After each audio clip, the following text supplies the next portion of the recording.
Hello and Assalamualaikum and welcome to another lecture session for EPO 640 electric drive. So for this lecture we will be discussing on we will continue discussing on AC drive. So for this lecture it will be AC drive part 2. So for this lecture we will cover we will continue on the introduction to induction motors. So we will look deeper into the equivalent circuits, and in the end we will look into the torque equation. So using the torque equation, we would like to discuss on how to control the induction motor. So based on the torque equation, we will look into the pole changing method, the rotor resistor control method, line voltage control method, and last is the line frequency control. And maybe for the next lecture we will continue with the V2F control and also the direct torque control. So for this session, we would like to revise back on the equivalent circuit. So here we have the power flow circuit. So starting from the input, so P in. So this is for single phase, and times 3 for multiply by 3 for 3 phase. And then for P in, you have the stator copper losses and the core losses. So in this term, this is the iron losses. So after the stator, we go to the air gap. So we can calculate the power for air gap. So this will be the equation.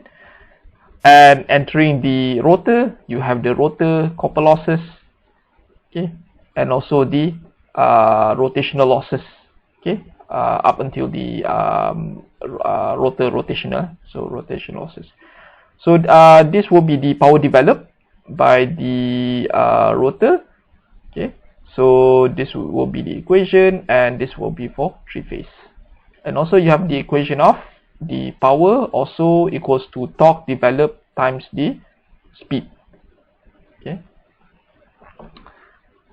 So again, copper losses is losses due to the heat dissipation inside the wire, copper wire. So if it's a copper wire, we call it the copper losses. So how we calculate losses is this equation, I power to 2 times R. And R is the resistance, the resistance of the wire. So again, this will be the equation that we have discussed. And other losses that we also have is the core losses. So let's look into the core losses in the iron losses here. So why we call it the iron losses is because it's made of iron. And if you look into the iron core, you have what we call the core losses. So inside the core you have the what you call it, the core, core that connecting the primary winding and the secondary winding. So most of the time the core is laminated. So in this example this is a solid core. So if it's a solid core, you have problems with eddy currents. So eddy current will increase the core losses. So again, core losses can be calculated using this equation, I power to 2 times R. And most of the time the core is laminated, means that it's constructed within the sheet plates. Okay, so this is done to reduce the effect of the eddy current. Okay, so having your core laminated, okay, laminated means that constructed within the plates, so to reduce the open surface, okay, so that cut through surface, so that you can reduce the eddy current. So this technique, we call it the lamination technique. Okay, and then you have the last one, you have the rotational losses. Okay, rotational losses. And if we look into the power diagram, okay, so you have, so in your power in, okay, power in, real power, okay, minus core losses, stator copper losses, okay, the rotor copper losses, okay, and then you have the air gap, and then you have the mechanical losses, and then the stray losses. Okay, so this will be the output. So output will be the power developed minus the power for rotation. Okay, losses on rotation. So this will be the equation. Okay, the last equation for power developed. And based on this equation, we will look into how we want to get the value of, okay, torque. So based on the torque equation, so this will be a very important equation. So from this equation, okay, so the torque equation, okay, so torque equation, we can identify how we want to control our motor. Okay, so how we derive this torque equation. Okay, so if we look back into the how we get the value of V1. Okay, so you have your V1, V input, okay, equals to, okay, I2, okay, R1 plus R2 over S, okay, plus J X1 X2. Okay, so since this value is a complex number, so we want to present it in a magnitude value. Okay, so we get the value of I2 within this equation. Okay, and the value of I2 is inserted in the power developed, okay, in the equation. Okay, and the power, okay, power output or power developed is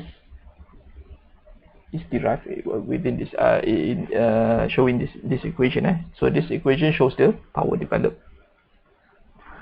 So again, power also equals to torque times speed. So speed, okay, in this case, speed is the speed of the motor. Okay, okay, you have this equation. So speed, this is in RPM. So in RPM, we want to put it into synchronous speed. Okay, the motor speed, and we put it into a synchronous speed. So synchronous speed is 1 minus slip times synchronous speed. Okay, and synchronous speed, if it's a frequency, it's 60 over pole divided by 2f. Okay, so here we can derive the equation. Okay, so in total we get this equation. Okay, so and WE is 2 pi f. Okay,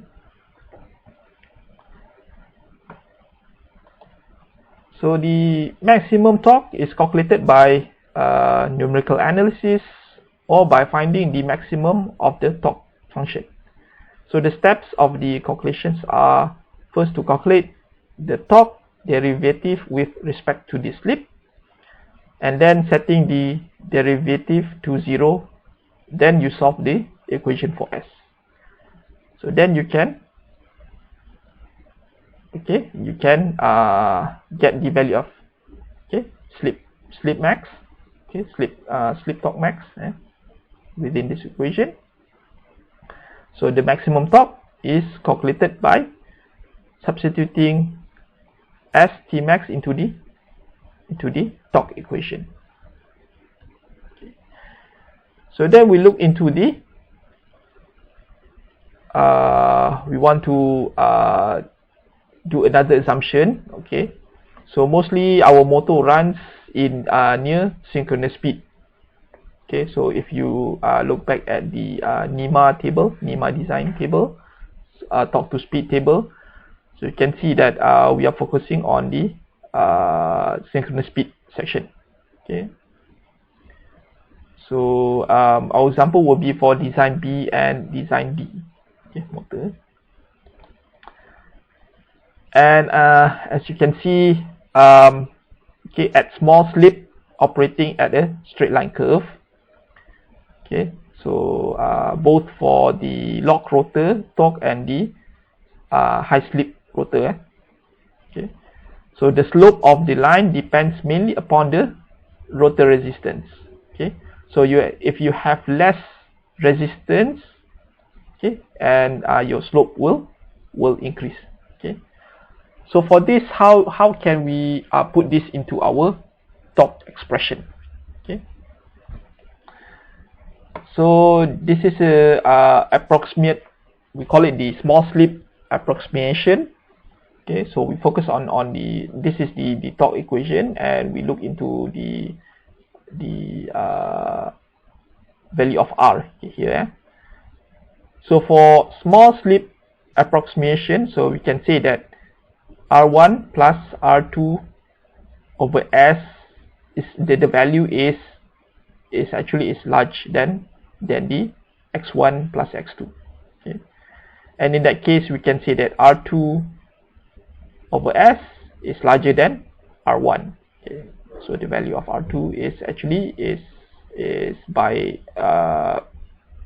comparison is much larger than R1. So for this we can cancel out.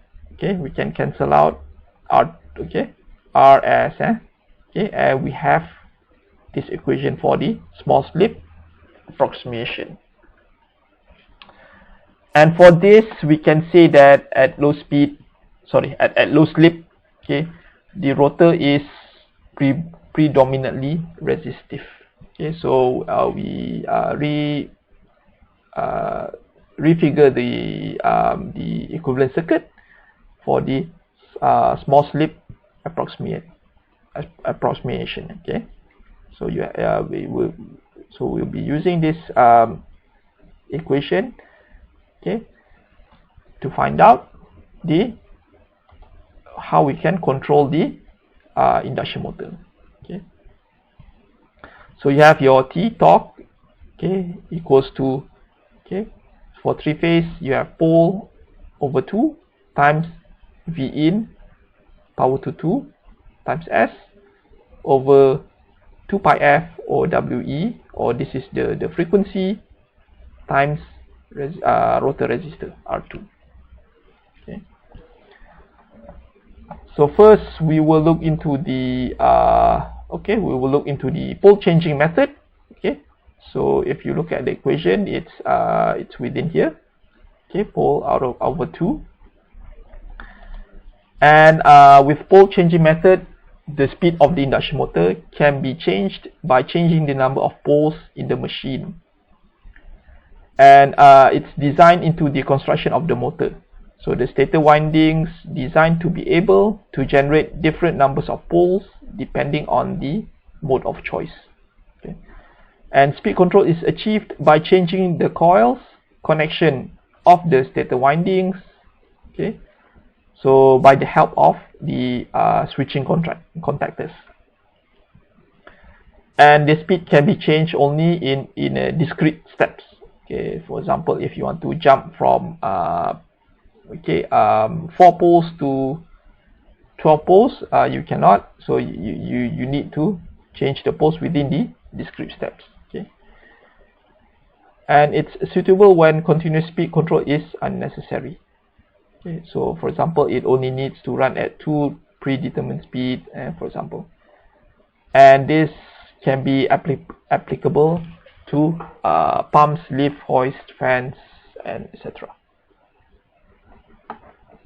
Okay, next method will be the rotor resistance control. So you can see the value of rotor. Any changes of the value of rotor will affect the torque and speed. So if we look at this example, you have different value of rotor resistance value, and in this case, in this line you have a predetermined load.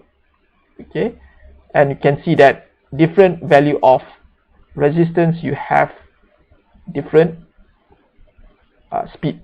Okay, speed in RPM. Okay, and effects of this control, okay, resistors. Of course, you have power that is lost. Okay, so power will be dissipated in terms of heat.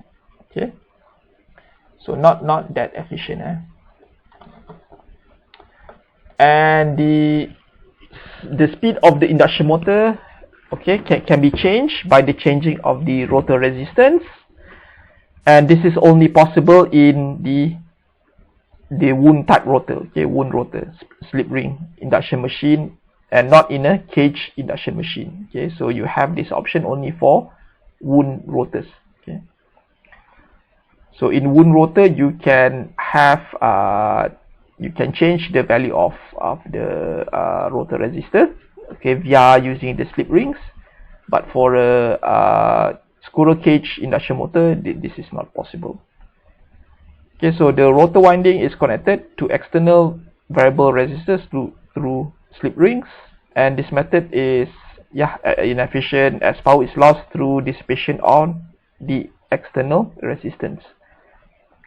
So it's used as a speed control in hoists, conveyors, and crushers due to the simplicity and low cost, okay, of the control itself. So it also is used as a starter for large slip ring induction motors, and after starting, the external resistors are disconnected from the rotor circuit. Okay, so rotor resistance. Okay, so for low rotor resistance, you have low slip and high efficiency. Good for normal operation, but if load requires high starting torque, the acceleration will be slow. And if you have a high rotor resistance, you have high starting torque, but you will have low efficiency. So various designs allows rotor resistance to be changed with speed to suit the particular application and operation conditions. Okay, so this is in the case of the squirrel cage motor. Okay, and you can see the torque to speed ratio here, torque to speed diagram. Okay, you can see that this is, for example, the starting torque. Okay, so for low resistance, okay, you have you have low starting torque. Okay, but if you have a high resistance, okay, you have high starting torque. Okay, and next will be the line voltage control. Okay, so V power to 2. Okay, and this is very straightforward. For example, if you look at the line voltage control, so for example, this is a volt for one per unit. Okay, and if you reduce your voltage 0.7 per unit, 0.5 per unit, you can see that your speed decreases. Okay, so this is the load. Okay, the required load. Okay, so within the required load, you have you can change your speed within the voltage, the amount of voltage that you supply, okay, to your motor. So the developed torque of the induction machine is proportional to the square of the line terminal voltage. So therefore, changing the voltage will change the torque and speed. Okay, so changing the voltage, you can change the torque and the speed. Okay, the torque also, yeah, speed. So yeah, we already discussed this. And how you want to change the voltage control, you have several methods. Okay, so the speed of the induction motor can be changed by changing the line terminal voltage, and it can be achieved using first is the auto transformer. Okay, so this will provide a sinusoidal voltage for the motor, but you need a very big setting for this. And now you have this solid state voltage controller, so smaller setting, and it provides a non-sinusoidal voltage for the motor. Okay, so the line terminal voltage control are commonly used for soft starting cage motors. Okay, so you can start from a low voltage and increase the voltage to increase the speed. So you have the example. So this is an auto transformer. Okay, you have coils. Okay, auto transformer. Get your transformer coils, and you have your solid state voltage controller using trilistors or MOSFET IGBTs, solid state switches. And for solid stage voltage controller. Okay, so this is a voltage controller. Okay, so in power electronics, you've done this. You have gone through this. So you can see that by changing the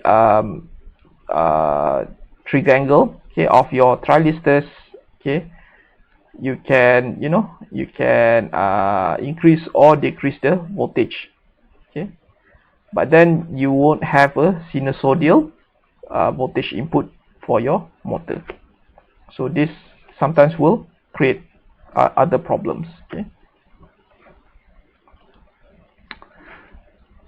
so and also this is called electric soft starter. So again, when used for motor starting for constant speed, fan, pumps, and load.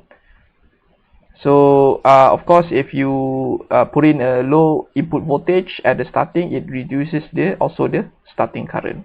Okay, so this will be to prevent inrush currents. Okay,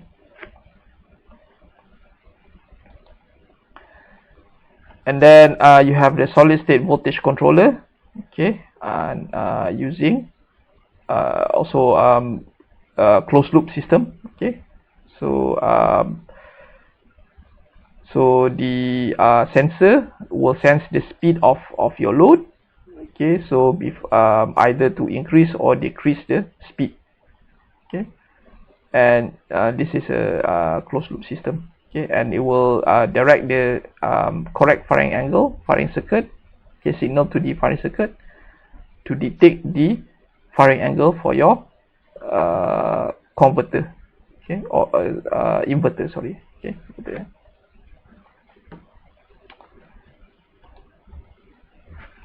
So closed loop operation. Okay, so it's a precise speed and torque control for a particular application. And if the difference between the set speed and motor speed increases, it will change the firing angle of the trilistors are changed to increase terminal voltage, and in that case you have more torque developed and the speed is restored back. And note that for this method, the slip increases at lower speed, making the operation inefficient. Okay. And last one, we have the line frequency control based on this 2 pi f. Okay, so this frequency, and can see from the figure here. Okay, so different sets of frequency. Okay, so N1 up to N8. So N1 being in the low frequency region and N8 is a high frequency region. So by increasing the frequency, you will increase the speed, okay, while trying to maintain the torque, the torque, constant torque. Okay, but then in this region, this what we call the field weakener region. So we can still increase the frequency, okay, but in a constant power region, okay, where you have reduced torque, okay, within the increase of frequency. Okay, and this can be done by using a cycloconverter. Okay, so cycloconverter increases or decreases the frequency. Okay, and how it's done is by having a, also we need to put in a low pass filter in order for the input to the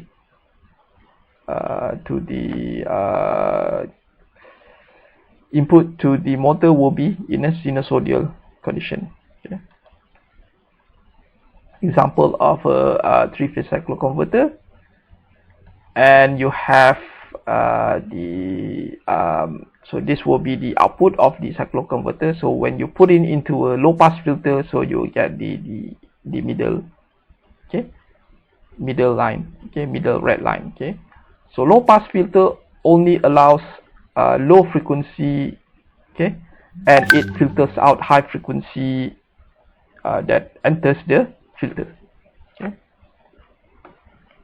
so again another example, low pass filter, okay, filter out the high frequency element in the current or in the voltage. So another method is using an inverter. So you, in this case, this is a two-stage inverter, two-stage inverter. So you have a control rectifier, DC link, and back to the inverter, DC to AC, okay, before connecting to the motor. And this is done, okay, for the inverter is done using the PWM, okay, to control over the voltage and the frequency. So this you have been through this during last semester in the power electronics subject. So okay, and the PWM control, okay, of course this is also using a filter to filter out high frequency elements in your, okay, in your voltage or current output. Okay, so you have two schemes. You have the bipolar, unipolar, and the bipolar method. Okay, so recap. Okay, so how we want to control the induction motor. So variable speed control of induction motor, you have things that you can, based on the torque equation that we have gone through, you can change the speed and also the torque of the induction motor based on the pole changing method, the rotor resistor method, line voltage method, and also the line frequency method. Okay, and also you can do further readings, okay, within this textbooks. Okay, so all the materials are taken from these textbooks. Okay, so hopefully you have the textbooks with you, and you can do further readings. Okay, so so for that you can look into extra notes that I have posted in the lecture notes. Okay. Okay, so for that, thank you and have a nice day.